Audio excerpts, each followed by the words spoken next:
Hi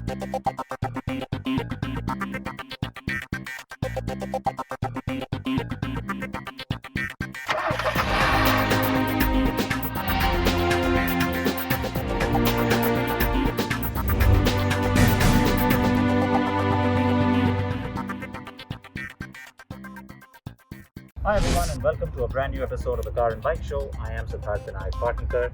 We'll begin today by taking a look at two turbo hatchbacks. No, not this one. This is turbo as well.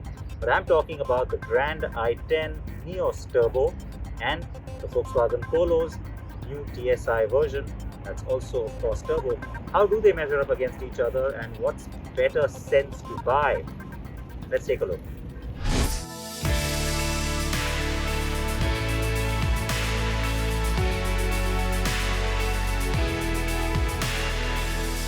The Indian market has begun evolving rapidly, and we are getting not just some of the latest global products, but finally some of the more exciting engines on them too.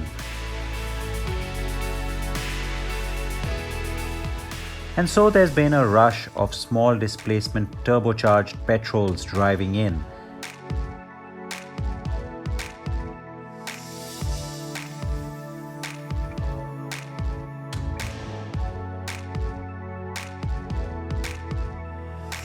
And it is great to see the hatchbacks going in that direction too.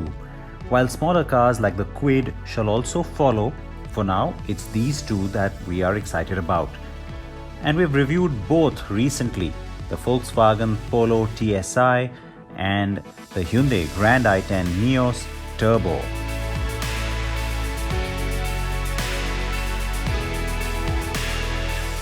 Yes, they're both turbo hatchbacks, but it's still not an absolutely even comparison because it's not apples to oranges. It's not that starkly different, but it's kind of like I don't know, nectarines to oranges because this is your hatchback segment car while this one is a premium hatchback segment car. So very minor difference in terms of size and attribute, especially when you compare how well both of them are now loaded. Yes, the turbo variants are only in the higher spec in both cases, so the cars are really well specced out and fully loaded. And thankfully, that does not mean an extra dollop of chrome anywhere. Yes, not even on the grills or door handles. Phew.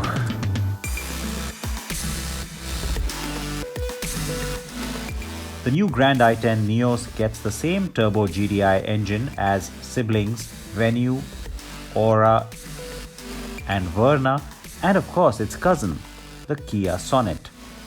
The little 3-cylinder motor is well proven as being effective and efficient. It is responsive and delivers a healthy dose of low-end and mid-range torque. Surprisingly though, the car is only offered with the 5-speed manual.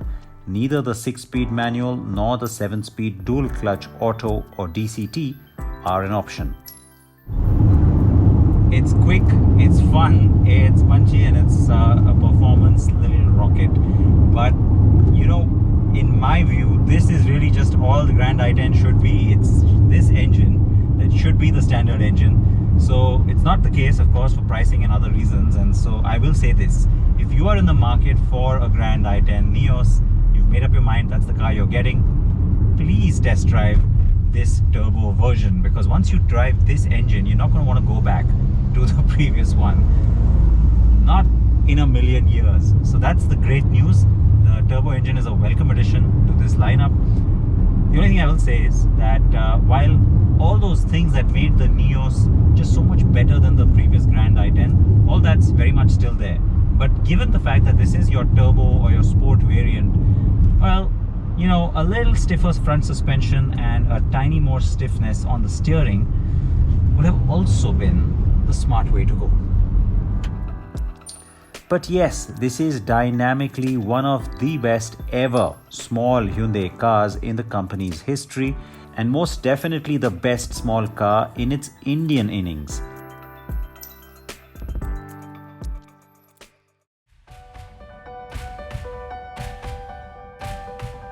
Speaking of innings, the Polo has had a long one here.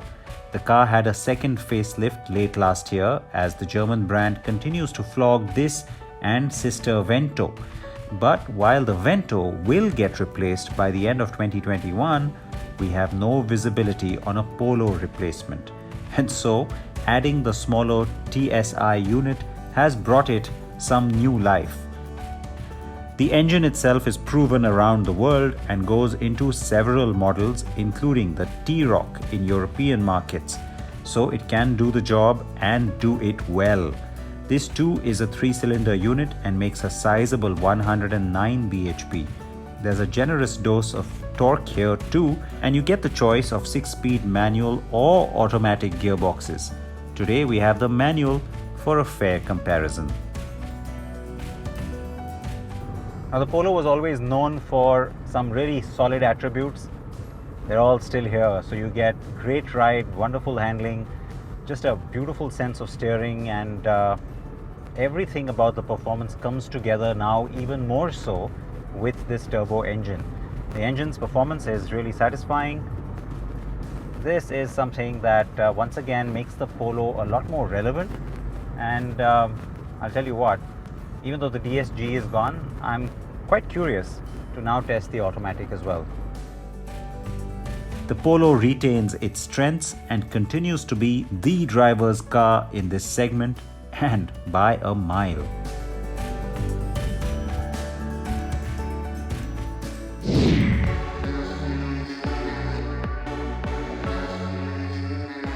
The Grand i10 Nios though will pamper you more with a truckload of tech and comfort features. The 8-inch touchscreen is a central feature. It gives you Apple CarPlay and Android Auto. There's also a wireless charger for your phone, and there's climate control, all standard on the Turbo. It also has dual airbags, ABS or anti-lock brakes, rear parking sensors, and a reverse camera, all standard. The Polo does well on safety too, with a solid structure, dual airbags and ABS as standard. The steering controls have a voice command button, and there's a slightly smaller 6.5-inch touchscreen with similar connectivity options. The cabin does appear well built, but Spartan when compared to the Grand i10 Nioses. Cabin space and comfort are comparable, including rear legroom, and both get rear AC vents. And while the Polo has better ride quality, the Nios has a plumper rear seat bench. And now a look at the prices. The Hyundai Grand i10 Nios Turbo is priced at 7,70,000 rupees, and you pay an extra 5,000 rupees or so for the dual tone color option. The VW Polo TSI by comparison is priced about 40 grand higher, but don't forget it belongs one segment higher too, and unlike the Nios, it gets 2 automatic variants as well. And currently, the GT TSI is available for a very attractive 9,67,000 rupees. So if you want a family car that occasionally gives you that little extra punch, this is a good combination to get, because it drives really well, as we've said, and it has that extra little, zing, which the regular car won't give you. But having said that, if you want that sense of premiumness, you want a better ride quality, you also do some occasional intercity driving, and that means you're going to be on the highway a lot, it becomes this car. Now, from a value for money perspective, the Grand i10 Nios still wins, but overall, it's almost surprising that a car that's 10 years old still manages to pack in the goods to actually come out ahead in this comparison.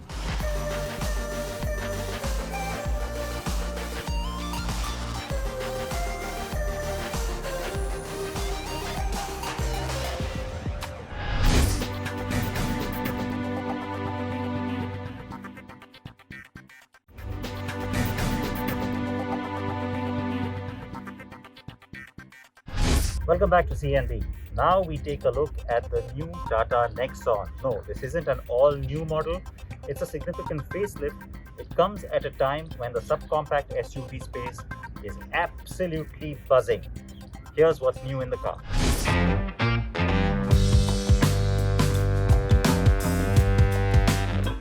The Tata Nexon has been one of the more popular models in the sub-4-meter SUV segment.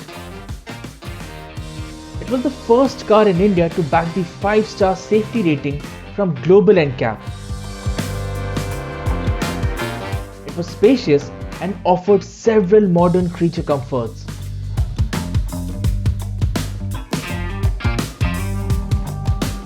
And it was quite aggressively priced compared to most of its rivals. And earlier this year, Tata decided to kick things a notch higher by introducing a more powerful and feature-packed mid-life facelift. Yep, this here is the 2020 Tata Nexon Facelift, and yes, it took some time to get our hands on it thanks to the ongoing pandemic, but it is finally here. And speaking of it, it looks much sharper now. You get this new grille with this black slat that houses the Tata logo, and flanked by it are these new headlamps, that sharper looking headlamps with LED projector lights and LED DRLs. Below you have this muscular looking bumper that houses a new fog lamp, and instead of the older white inserts, you get these new silver brackets on either end. Plus you have this more pronounced bumper which gets a 4 skid plate along with the signature tri-arrow design. The profile, however, remains largely similar to the pre-facelift Nexon. Be it the high shoulder line, the floating style sloping roof which still gets the dual tone option, and the flared wheel arches with side and underbody cladding. The wheels, however, are new and look much nicer than before.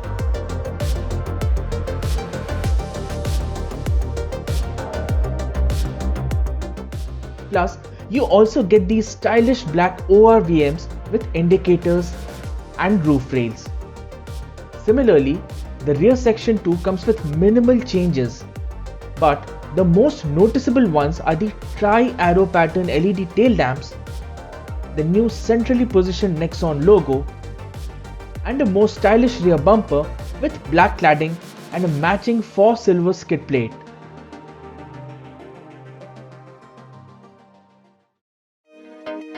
Step inside and you notice that the cabin too has received quite a few updates. You get a dual tone black and white interior along with a new off-white panel running across the dashboard with a tri-arrow pattern.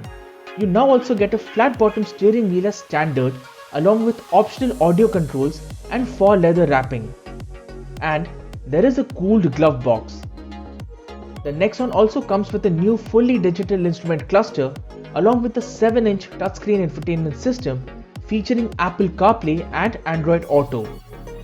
And it still gets the signature rotary dial to select between same 3 driving modes, which are City, Eco and Sport. Now, cabin space has always been a big USP for the Nexon, and it continues to be so. This front driving seat is set to my position, and as you can see, I get enough knee room, a lot of headroom and foot space as well. For added comfort, you get central armrest at both ends, and this rear retractable one comes with cup holders as well. You also get an automatic climate control with rear AC vents, an adjustable headrest for the rear passenger, and of course the sunroof. The Nexon is known for its high safety standards, and nothing has changed in that department.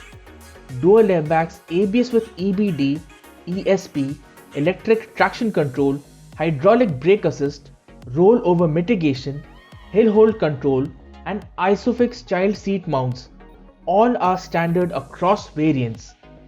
However, additionally, you can also get a rear parking camera, tire pressure monitoring system, and auto headlamps as an option. Tata also offers its connected technology IRA with the Nexon. But sadly, it was not functional in the car we had with us. Tata says it offers remote functionality via smartphone, geofencing, a valet mode, among others. But we would have to test it to tell you how well it works.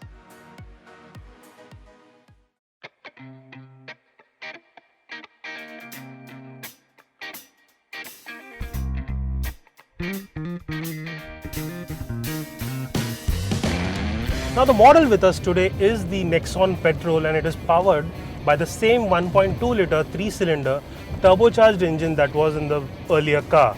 But now it is BS6 compliant, and it is more powerful as well at 118 bhp. That is 10 bhp more than the BS4 version of the car. Now peak power is achieved at around 5500 rpm, and as for torque output, that stands at 170 Newton meters, and it kicks in from 1750 rpm and goes up to 4000 rpm. There is a bit of turbo lag in the lower revs, but as soon as you cross the 2500 rpm mark and you hit the power band, the turbo kicks in, and Nexon achieves triple digit speeds in no time. It is mated to the 6-speed manual gearbox, but the shifts are not as smooth as we would like. There is an AMT version as well that you can get, but as of now we only have driven the manual version. Tata Motors also offers a diesel option with a 1.5 litre motor that continues to offer the same 108 brake horsepower and 260 Newton meters of torque as before, and gets the same transmission choices as well. The addition of the flat bottom steering wheel adds to the sportiness of the car. However, it is only adjustable for tilt but not reach. Yes, it is a bit too light for a liking, but if you are driving in the city, then you will find it quite convenient. High speed stability is also good. Plus you get cruise control as well, so that's an added bonus. The suspension is also well balanced, a tad on the softer side, but that means the Nexon can handle all the undulations on the road with ease, offering good ride quality. With prices starting at 6,99,000 rupees going up to 12,70,000 rupees, the Nexon is certainly not the most affordable subcompact SUV anymore. Base variants of both the Sonnet and the Venue are cheaper than the Nexon by 28,000 rupees and 24,000 rupees respectively. That said, it manages to undercut other rivals like the Vitara Brezza by 35,000 rupees and the XUV 300 by 96,000 rupees. At the same time, the Nexon is 1,20,000 rupees cheaper than the Ford EcoSport and over 1,40,000 rupees more affordable than the urban cruiser. So, while the Nexon might not get features like wireless charging or ventilated seats, what it does offer are a host of usable creature comforts and solid safety features right from the base variant. Plus, it gets a spacious cabin and powerful engines. So, if you are looking for a capable all-round subcompact SUV which drives well, offers comfort and space, and does all that at a great price, then the Tata Nexon is worth considering.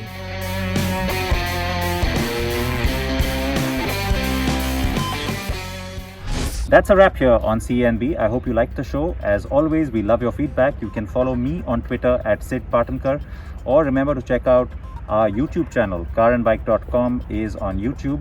That's youtube.com/CarAndBike. So that's where you'll find all our reviews, all our videos, and like I said, keep your feedback coming. Definitely wear your seatbelts.